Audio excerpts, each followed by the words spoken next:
Hey guys, Luke from Students of History here with another unit preview of our world history curriculum. This time we're looking at classical India and Asia, a fascinating unit with diverse civilizations. There's so much going on in this unit because you're going to be looking at so many different groups. It's a wonderful unit. It's packed full of awesome activities. It starts off with looking at China. We'll touch back to those dynasties that we first looked at in the River Valley unit in ancient China, in the Shang Dynasty and the Zhou Dynasty and Shang Huadi, and those early dynasties, and reflect on the dynastic cycle and what that meant. Students will analyze some primary sources and oracle bones and things like that before you start getting into some of the classical era Chinese dynasties, the Qin Dynasty and the Han Dynasty. There's another flipped classroom lesson there, or guided notes. With guided notes, a PowerPoint, Google Slides as well before students are analyzing sources. There's a great reading on the Great Wall of China and why it was built and how it was built. Some great videos to use there as well. For students, look at Tang and Song China. There's another lesson plan there featuring primary source analysis of some images and text from the golden era of China and Chinese history, as well as that PowerPoint and guided notes.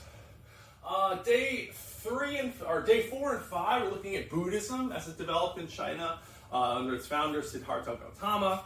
Again, you might want to cover this one in your world religions unit, or you could touch on it here, introduce students to the basics of Buddhism and how it spread and its impact on China.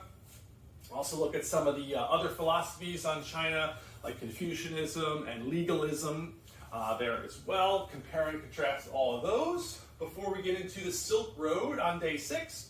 After a short PowerPoint introduction to kind of introduce them to the Silk Road, there's an awesome stations lesson where kids are moving around the room, and each station is a different stop along the Silk Road as kids learn about the goods that were traded there, the people who were trading, the civilizations and what they learned from each other, and the ideas that spread along that trade route. But for now, we're getting into India on day 7 and 8, looking at Hinduism and its impact on India. There's a great lesson on the Maurya and the Gupta Empires, two powerful empires in the Indian subcontinent that existed centuries apart, so we'll compare and contrast them, and some of the emperors like Ashoka and Chandragupta Gupta. And then before we get into feudal Japan on day 9, kids love this lesson on samurai warriors and feudalism in Japan and the daimyo, and comparing feudalism in Japan to feudalism in Europe.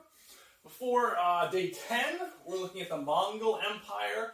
Another lesson kids love. There's a flipped classroom video, there's PowerPoint with guided notes, there's Google Slides, and then we're looking at some images of Genghis Khan's army and looking at why the Golden Horde and the Mongol army was so feared at that time.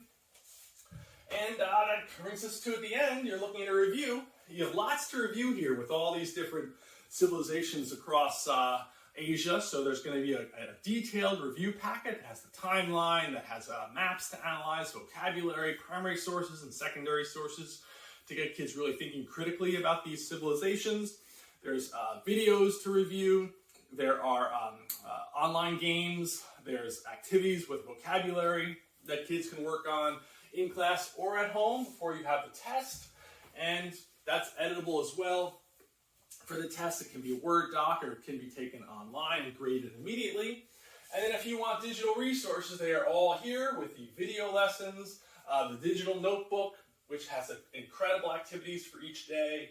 That unit guide packet is available as a Google Doc. You have tons more Google Doc activities, so you can edit these or use them online if you have kids one-to-one working on their laptops.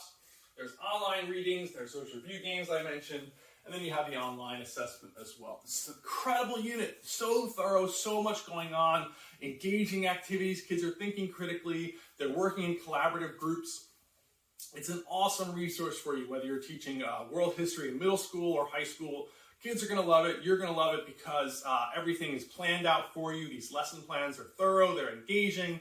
They've been tested in classrooms for years now and worked so well with diverse learners. They're easily differentiated if you need to as well. If you have questions about these lessons or any of the others, please don't hesitate to reach out and I'll be happy to help you. Thanks, everybody.